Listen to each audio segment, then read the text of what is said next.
வணக்கம். கலியுக சகுனி நேயர்களே, நாம் இன்னைக்கு ஒரு தன்னம்பிக்கையை கொடுக்குற ஒரு கதையை பற்றி பேச போகிறோம். தன்னம்பிக்கையை கொடுத்தா மலையை கூட தூக்கலாங்க. அந்த தன்னம்பிக்கையை ராமன் அனுமனுக்கு கொடுத்தாரு. அதனால் அனுமன் பார்த்திங்கன்னா தன்னோட பவர் என்னன்னு ஆஞ்சநேயருக்கு தெரியாது. ஆனால் ஒவ்வொரு இடத்துலையும் அவருக்கு ஒருத்தர் வந்து அதை பற்றின புரிதலை அவருக்கு புரிய வச்சு தன்னம்பிக்கையை கொடுத்து நீ இதை செய்ய அப்படின்னா அதை செய்வார். அப்படி தான் தன்னோட ஒவ்வொரு பவரையும் தெரிஞ்சுக்கிட்டாரு. அதே மாதிரி தான் நம்ம கதையிலையும் ஒருத்தர் தன்னம்பிக்கையை கொடுத்து ஒரு விஷயத்தை செய்கிறார். அது என்னங்கிறத பார்ப்போம். மதுரை மாநகரம். அந்த மதுரை மாநகரத்தில் ஒரு கன்ஸ்ட்ரக்ஷன், ஒரு பில்டிங் வேலை நடந்துக்கிட்டு இருக்கு. அப்படி வேலை நடந்துக்கிட்டு இருக்கும்போது அங்கே என்ன நடக்குதுன்னா, ஒரு பில்டிங் வேலை முழுக்க முடிஞ்சிருச்சு. அது வாசல் எல்லாம் வச்சு சரி பண்ணிட்டாங்க. அப்போ உள்ள வந்து ஒரு சின்ன வேலை பார்த்து கொடுக்க சொல்லி சொல்கிறாங்க. இந்த கன்ஸ்ட்ரக்ஷன் நிறுவனம் வந்து எப்படின்னா, சொன்ன மாதிரி இருப்பாங்க. இத்தனாம் தேதி இத்தனை மணிக்கு முடிச்சு கொடுப்போம், உங்ககிட்ட சாவியை கொடுப்போம்னு சொன்னால் அது மாதிரி செஞ்சக்கூடிய பெயர் பெற்ற ஒரு நிறுவனம். அப்போ அங்கே உள்ள வந்து ஒரு சின்ன வேலை, ஒரு பள்ளம் தோண்டி அங்கே ஒரு சில பைப்பு இதெல்லாம் வச்சு கொடுக்கணும். இதுதான் அவங்களுக்குரிய அன்னைக்குரிய வேலை. மறுநாள் அந்த வேலையை முடிச்சு கொடுக்கறத அவர் ஒப்புதல் கொடுத்துருவார் அந்த அதிகாரி, மேனேஜர். அப்போ இந்த வேலை நடக்க ஆரம்பிக்குது. அன்னைக்கு பார்த்தீங்கன்னா ஞாயிற்றுக்கிழமை. அப்படி இருந்தும் அவங்க நமக்கு சொன்ன மாதிரி வேலையை முடிக்கணும்னு அந்த ஞாயிற்றுக்கிழமையும் அந்த பில்டிங்குள்ளே போய் தோண்டணுங்கிறதுக்காக ஆட்கள் தோண்டினா நேரமாகும், நேர விரயம், நாட்கள் ஆகும் அப்படின்னு ஒரு சின்ன ஜேசிபி அப்படிங்கிற ஒரு இயந்திரத்தை உள்ளே கொண்டு போயிடுறாங்க. அப்படி உள்ளே கொண்டு போய் அந்த இயந்திரத்தை வச்சு பள்ளம் தோண்டுறாங்க. அப்படி தோண்டும் போது அங்கே என்ன நடக்குதுன்னா, நல்லா தோண்டியாச்சு. இப்போ அந்த ஜேசிபி வேலை முடிகிற நேரத்தில் அது கொஞ்சம் வேலையை ரிப்பேர் ஆகி போயிடுது. அது வெளியே ஏறி வரணும், அதால் அந்த பள்ளத்தை விட்டு ஏறி வர முடியலை. அப்போ இந்த மேனேஜருக்கு, இந்த கன்ஸ்ட்ரக்ஷன் அதிகாரிக்கு பெரிய தலைவலி ஆகுது. என்னடா இது, எல்லாம் குழி தோண்டியாச்சு, ஆனால் இந்த ஜேசிபி வெளியே வர மாட்டேங்க அப்படின்னு அந்த டிரைவர் எவ்வளவோ முயற்சி பண்ணுறாரு, எடுக்க முடியலை. அப்போ அந்த டிரைவர் சொல்கிறாரு, ஐயா இன்னும் ஒரு ஜேசிபியை கொண்டு வந்தால் இதை வெளியே தூக்கிடலாம் அப்படின்னு சொல்கிறாரு.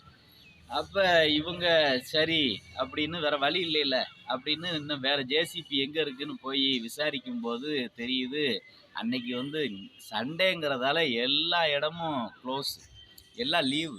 எந்த ஒரு இடத்துலையும் ஜேசிபி அன்னைக்கு அவைலபிளே கிடையாது. அப்போ வேறு வழி இல்லையா, என்ன செய்யன்னு யோசிக்கிறப்ப அப்போ அந்த டிரைவர் சொல்கிறாரு, ஐயா இந்த மாதிரி நிலமை வந்துச்சுன்னா நாங்கள் ஒருத்தரை வந்து பயன்படுத்துவோம் அந்த வேலைக்கு, அவர் வந்தாருன்னா இதை வெளியே எடுத்துடலாம் அப்படிங்கிறாரு. அப்போ அது யாருப்பா அவர், என்ன ஏதுன்னு விவரமாக சொல்லு அப்படிங்கிறாரு.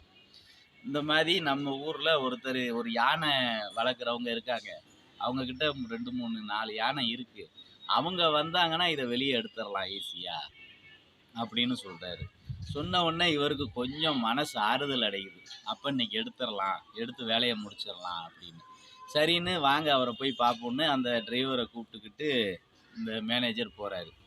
போய் பார்த்தா அங்கே ஒரு பெரியவர் உட்காந்துருக்காரு வாசலில். ஐயா வணக்கம் ஐயா, அந்த மாதிரி எங்களுக்கு ஜேசிபி உள்ளே மாட்டிக்கிடுச்சு, அதை வெளியே எடுக்கிறதுக்கு வேறு ஜேசிபி எதுவும் கிடைக்கல இன்னைக்கு, அதனால் நீங்கள் தான் எங்களுக்கு உதவி பண்ணணும்னு சொன்னோன்னே அவர் இப்படி மேலே எங்கேயும் பார்க்குறாரு. ஏற இறங்க பார்த்துட்டு, இன்னைக்கு நிலைமைக்கு முடியாதியா அப்படிங்கிறாரு. என்ன சொல்கிறீங்க, முடியாதா? உங்களை நம்பி தான் நாங்கள் வந்தோம். இன்னைக்கு நாங்கள் வந்து சொன்ன மாதிரி வேலையை முடித்தாதாங்க எங்கள் நிறுவனத்துக்கு நல்ல பேர், இதெல்லாம் தக்க வச்சுருக்குறோம். இன்னைக்கு முடியலை அப்படின்னா என்னைய வேலையை விட்டு தூக்கிடுவார் எங்கள் முதலாளி அப்படின்னு இந்த மேனேஜர் ரொம்ப பரிதாபமாக சொல்கிறாரு. இதை பார்த்தோன்னே அந்த யானைப்பாகனுக்கு ரொம்ப பரிதாபம். அப்புறம் தான் அந்த யானைப்பாகன் காரணத்தை சொல்கிறாரு. ஐயா இன்னைக்கு விசேஷங்கிறதால என்னோட 3 யானைகள் வெளியே போயிடுச்சு, இப்போ இருக்கிறது ஒரு யானை தான். இந்த யானையை வச்சு நான் அதை வந்து வெளியே எடுக்க முடியாது. இது பார்த்தீங்கன்னா ரொம்ப வயசான யானை, அவருக்கு கொஞ்சம் கண்ணு வேற மங்கல் அப்படின்னு சொல்கிறாரு.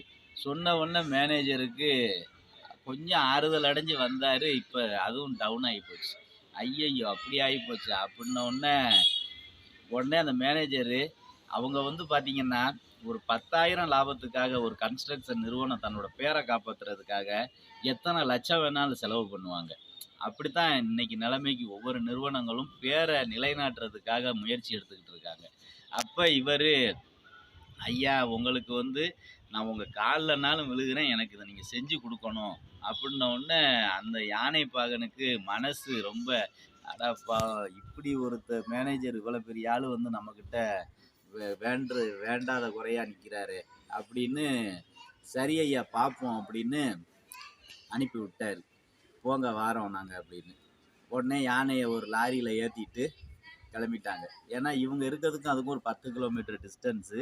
அப்போ அங்கே அந்த யானையை நடத்தியே கூட்டு போகிறது ரொம்ப கஷ்டம். அதை விட கஷ்டம் இது நடந்து போச்சுன்னா அங்கே போய் தூங்கிடும் இந்த யானை, வயசான யானை.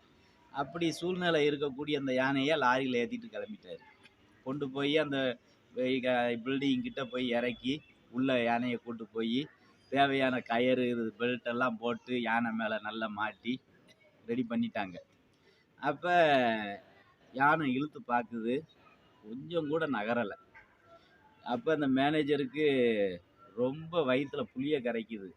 ஐயோ யானையவே கூட்டு வந்துட்டோம், ஆனால் இன்னும் எடுக்க முடியாது போல தெரியுதே அப்படின்னு ரொம்ப அவருக்கு பயம் வருது மனசில். அப்போ இந்த யானைப்பாகன் வந்து பார்த்தீங்கன்னா குறைஞ்சது இவருக்கும் 70 வயசுக்கு மேலே இருக்கும், வயதான நபர் தான். அப்போ இந்த யானைப்பாகன் என்ன பண்ணுறாரு, டே முருகா இழுடா, முருகா இழுடா, பின்னாடி பாரு கந்தனும் கண்ணனும் இழுத்துக்கிட்டு இருக்காங்க, முருகா இழுடா அப்படின்னு சவுண்டா கத்துறாரு அந்த யானையோட காது கிட்ட போய். அப்ப இருக்க அந்த சத்தம் அதிகமாகுது. டே முருகா இழுடா, உன் பின்னாடி கந்தனும் கண்ணனும் இழுத்துக்கிட்டு இருக்காங்கடா, இழுடா அப்படின்னு ஒரு தொடர்ந்து இந்த சத்தத்தை கொடுத்துக்கிட்டே இருக்காரு. இந்த சத்தம் அந்த யானையோட காதுக்குள்ள போக போக போக ஜேசிபி கொஞ்சம் கொஞ்சமா வெளியே வருதுங்க. அப்போ ஓரளவு இழுத்து யானை வெளியே கொண்டு வந்துருச்சு ஜேசிபியை. கொண்டு வந்த உடனே இந்த மேனேஜருக்கு அப்படியே அப்போதான் அவருக்கு வந்து எச்சி தொண்டையை விட்டு கீழே இறங்குது. அந்த அளவுக்கு அவருக்கு இது முக்கியமான வேலை. அப்போ வெளியே இழுத்துட்டு வந்த உடனே இந்த பெரியவர் அந்த பெல்ட்டெல்லாம் கழட்டிட்டு யானையை அப்படியே தடவி கொடுக்குறாரு. தடவி கொடுத்து அதுக்கு வரும்போதே வாங்கிட்டு வந்திருந்தார் ஒரு தார் வாழைப்பழம். அந்த பழங்களை கொடுத்து யானையை ஆசுவாசப்படுத்துறாரு. அப்போ இந்த மேனேஜர் கேட்குறாரு, ஐயா சிறப்பாக செஞ்சு கொடுத்துட்டீங்க, உங்களுக்கு ரொம்ப நன்றி, உங்களுக்கு எவ்வளோ கொடுத்தாலும் தாகும், நீங்கள் என்ன விரும்புகிறீங்கன்னு கேட்டவுடனே, ஐயா எனக்கு ரொம்பலாம் வேண்டாம், எனக்கு ஒரு 5000 கொடுங்க போதுங்கிறாரு.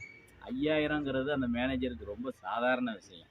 இருந்தாலும் அவர் இந்தாங்க ஐயா 10,000 அப்படின்னு பணத்தை கொடுத்த உடனே யானைப்பாகன் வாங்கிட்டு சந்தோஷமாக எல்லாம் எடுத்து மடித்து வச்சுக்கிட்டு இருக்காரு. அப்போ அந்த மேனேஜருக்கு ஒரு சந்தேகம், ஐயா நீங்கள் கூட்டு வந்திருக்கிறது ஒரு யானை, ஆனால் நீங்கள் அந்த யானையோட காதுகிட்ட போய் கந்தன் இழுக்கிறான் கண்ணன் இழுக்கிறான் இழுடா முருகா இழுடா முருகான்னு கத்துனீங்களே, என்னையா எதனால் அப்படின்னு கேட்குறாரு. அப்போ தான் அந்த யானைப்பாகன் சொல்கிறாரு, ஐயா இந்த யானை வயசான யானை, கண்ணு தெரியும் மங்களாக தான் தெரியும். அப்போ எப்போவுமே நாங்கள் இந்த யானையை வந்து 3 யானையோட சேர்த்து தான் அனுப்புவோம், இல்லைன்னா 2 யானை கூட அனுப்புவோம். கூட போகிறப்ப இது அப்படியே பின்னாடியே போயிட்டு வரும். அப்படியாப்பட்ட ஒரு முடியாத யானைங்க இது.